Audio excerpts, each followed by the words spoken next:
We're already getting some of your views in. And actually, even the views we're getting are a bit 50-50. Some people think there's no doubt if they broke the law, they should go.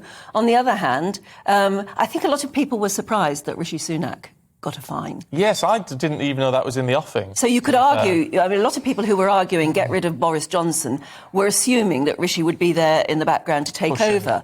But if the same is true of both of them, that they both actually broke lockdown laws, if they both resign, then who are you looking at? And it wouldn't the party be in a mess, let alone government. What a week for the Chancellor. He's had a bad week. Well, apparently he spent many hours deciding what to do last night, should he resign. He actually drafted a letter of resignation, which he didn't in the end give, and he's given instead an apology, like the Prime Minister. He might be. I bet he hasn't shredded it, though. Might be holding on to it for some time. We shall see. Well, that is our main news today. The Prime Minister and the Chancellor, amongst 50 people, issued fines by the Metropolitan Police over lockdown breaches. Yes, both Boris Johnson and Rishi Sunak apologised for those breaches, with the Prime Minister saying it didn't occur to him that the gathering he attended for his birthday in June of last year was a violation of the rules. Asked if he would resign, he responded like this. I want to be able to get on and deliver the mandate that I have, but also to tackle the problems that the country must face right now, and to make sure that we get on with delivering for the people of this country. That is my priority. Well, the Labour leader, Keir Starmer, joined the growing chorus of voices pushing for Johnson to resign, saying the Conservatives are unfit to govern. And a YouGov Snap poll last night revealed the majority of people think Boris Johnson should now resign, and 3/4 think the Prime Minister knowingly lied. Well, let's talk to our political correspondent, Tom Harwood, who's in Downing Street for us this morning. I mean, this is a distraction for the Prime Minister. It's a nightmare for the Chancellor, Tom. It certainly is. When we're looking at the whole situation in the round, sometimes it can feel a bit like Groundhog Day back here in Downing Street, saying wait for Sue Gray's full report to come out once the Met Police investigation concludes. But of course, this new dynamic of the Chancellor being involved is something that few expected to happen, and few at this stage either.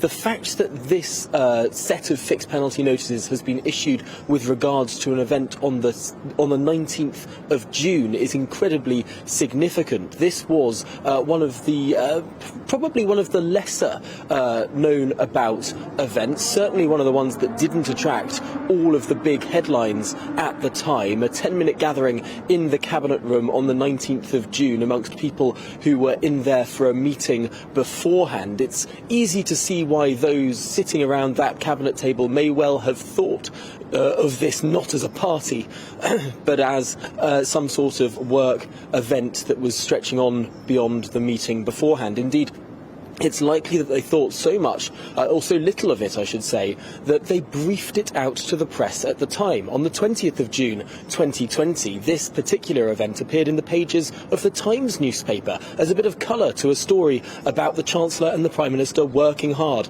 with a little bit of respite by having a bit of a birthday bash for Boris. Now, no one really noticed it at the time, not least the journalists who wrote it up, or the people who read it in the paper, or the people who briefed it out from the building behind me. But the fact that they did so, and that it appeared in the press on the 20th of June 2020, almost 2 years ago, and didn't make a particular splash, does lend credence to Number 10's argument that Boris Johnson did not consider it to be a party at the time. And why is that significant? Well, if Boris Johnson didn't consider that particular event to be a party, he may not have broken the ministerial code. If he did not lie to Parliament, i.e. in terms of saying that he thought that everything he did was lawful, he may well have been telling the truth there and simply misunderstanding the rules that he himself set. Now, of course, the criticism there comes is, shouldn't the Prime Minister know every jot and tittle of the rules that he set? Well, perhaps, but certainly it wasn't picked up at the time. Tom, it's interesting, isn't it, that for a Tory at the moment, do they consider it as the Daily Mail, that, you know, don't they know there's a war on, getting at the people who are calling for resignations? And then you see the entirely other side of the story there in the Mirror, led by liars and lawbreakers. For the Tories, it's very difficult because Rishi Sunak is now involved. If you argue to get rid of Boris Johnson because of what he did, you now have to include Rishi Sunak, who was the obvious successor.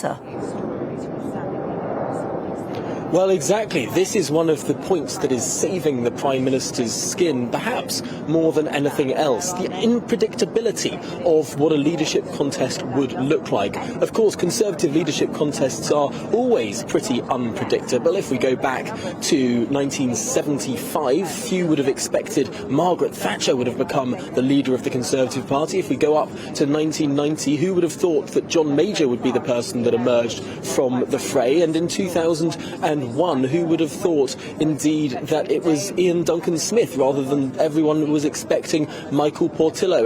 In 2005, David Cameron came completely out of the blue. Perhaps people were thinking David Davis would take that chalice. And, of course, in 2016, who would have thought Theresa May, the person who voted Remain, would become the Prime Minister after Brexit? These particular leadership contests are always very unpredictable. And so, in terms of trying to initiate one, different factions would have to be very clear within the Conservative Party as who their preferred candidate might be. And given the fact that Rishi Sunak is now implicated, given the fact that his stock has fallen within the Conservative Party and the country at large, potentially this would not be a clean or a swift affair. It would be a protracted leadership contest at the time of national crisis, something that is holding many people back from trying to put in their letters to the chairman of the 1922 committee, Sir Graham Brady. OK, Tom, look, for now, thank you. More reaction from Tom in a little bit later on this hour, not in a moment, because I need to give him a rest. Let's talk instead to political commentator and co-founder of Conservatives Against Racism, Albie Amankona. Good to see you this morning. Good morning. Look, what is your take on this? Because we could almost, I think, look at the reaction to the Prime Minister and the Chancellor in different lights. I think they're in two different boats here. It's interesting you say that they're in two different boats. I think if you look at the polling, I think 57% of Britons in the Snap poll yesterday said they wanted both the Prime Minister and the Chancellor to resign. Now, obviously, in terms of the 2 weeks that the two gentlemen have had, they've been very different. The Prime Minister's had a very good week. He had a triumph in Ukraine over the weekend. I think a lot of people are very proud to see him standing shoulder to shoulder with the Ukrainian president at the weekend. Whereas, of course, with the Chancellor, we've seen this massive fall of grace from when he was seen as this magic money man Chancellor giving out money during the pandemic to his wife's non-dom status and his green card in the US. So it's been a very different week for the two men. Which he's highlighted. I mean, the front of the Sun caught my eye this morning. I don't know what you think, Anna, this one. It's a picture of Boris saying, "I'm sorry, but I've got work to do." And actually, isn't that how a lot of people are just going to see it at the moment? Yes, I completely understand that argument. There are people who say that there are crises going on in the world and in the country which are perhaps more important than whether or not the Prime Minister went to some parties. Not whether or not he did go to some parties, he's been charged. But then, of course, there's the other side of the story where this is the first Prime Minister to have broken the law whilst being in office, and that's also quite a big thing. So there are two sides of the argument and strong feelings on both sides. Yeah, I mean, the front page of the Daily Mail says Boris was there. This is the breach of the law that we're talking about today is when he was so-called ambushed by a birthday cake. And the Daily Mail make the point, Boris was there for 9 minutes, carry less than 5. The birthday cake never left its Tupperware box. And last night, the Prime Minister rightly apologised as the left howls for resignations over their £50 COVID fines. Don't they know there's a war on? The problem is, and that's all very well, but the problem is, at the same time that this happened, people weren't able to visit their dying relatives. People were having to abide by rules that Boris clearly didn't, even if he didn't feel it was a breach of the rules. So, I mean, if he goes at a time like this, can we afford to lose Prime Minister and Chancellor at a time like this, I guess? Well, first of all, I would say there's an election going on in France at the moment, so it's not out of the question that there are leadership changes during times of national and international crises. I think we could probably get through it. But I think it's interesting that many of the key Tory figures who were calling for the Prime Minister to stand down put their letters in a couple of months ago in January, Sir Roger Gale and Douglas Ross are saying now is not the time. It's interesting because talking to you, Albie, what I can't work out is if you think they should go or not. It doesn't matter what I think. It does. No, it doesn't, does. because it's about what the Prime Minister's going to do. He said he's not going to resign. So what I think about it or what you think about it doesn't really matter. What matters is what the opinions of the Conservative MPs are, because ultimately the only mechanism to get rid of this Prime Minister is if 54 letters go into the 1922 committee. Well, and I am not sure if that's going to happen under these circumstances. That's probably unlikely to happen, but even if it did, that only leads to a vote, which a lot of the experts say, well, he'd win that anyway. I mean, if those 54 letters don't make him go, do they? They just trigger a vote. I think you'd be surprised. Let's have a look and see what happens after the May elections, which are, of course, coming up on May the 5th. They're going to be disastrous for the Tories. They are going to be disastrous for the Tories, but what MPs care more about than Boris Johnson is the safety of their seats. So when their seats start coming under threat, if Boris Johnson is an electoral asset, you can bet it that they might be having second thoughts about whether or not Boris Johnson is the right man to lead them to victory in the next general election, whenever that will be. What about the pressure on the Chancellor? Because, I mean, he's not leading them, and he doesn't like he's ever going to lead them now, and he's a very rich man with other priorities, it would seem. Is he just going to go? I think there is a lot of pressure on the Chancellor. There are a lot of people yesterday speculating that he might resign and say it was the honourable thing to do and then therefore put the Prime Minister in a difficult situation. That hasn't come to pass. I do think his future prospects as leader of the party now are limited, given that he's tarnished from the same brush with Partygate as Boris and then all of the other things that happened with his wife's tax affairs. So I think his future as a potential leader of the party are uncertain. I think probably my bets would be on Liz Truss from current cabinet members. Well, that's what I was going to ask. I mean, Rishi was the obvious contender for the job and isn't now. Liz Truss is probably the only other name that any of us really know as a serious contender. There must be others. But this is what Tom was saying, is that obviously in all of the Tory leadership elections there are front-runners and they actually very rarely win. I would be looking at people, maybe some people on the backbenches or maybe on the fringes of cabinet. Someone like Penny Mordaunt is someone who seems to come up time and time again.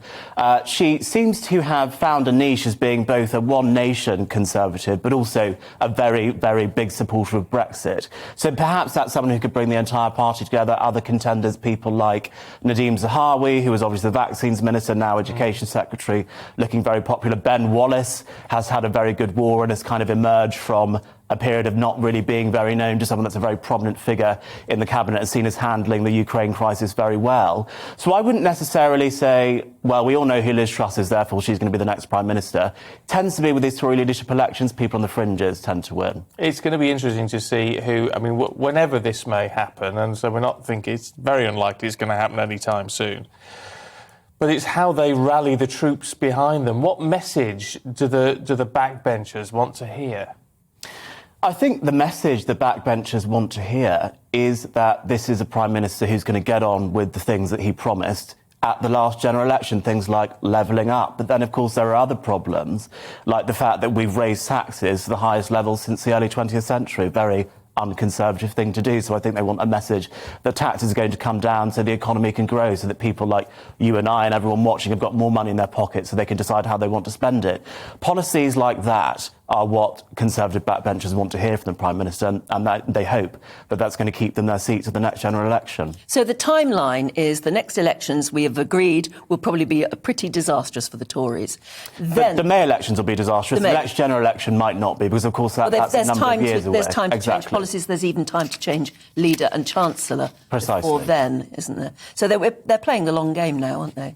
Yes, I think they are playing the long game. I think it's factored in that the May local elections are not going to go very well. We'll just have to see what happens over the next couple of weeks with more Partygate fines coming out. I think the Prime Minister is being investigated for 6 of them. The Sue Gray report's still yet to come out. I can't believe it. We're still waiting. I know, we're still waiting for Sue Gray. Now. It's like waiting for Godot. Yeah. OK, look, Albie Amankona, good to see you this morning. Thank you very much indeed.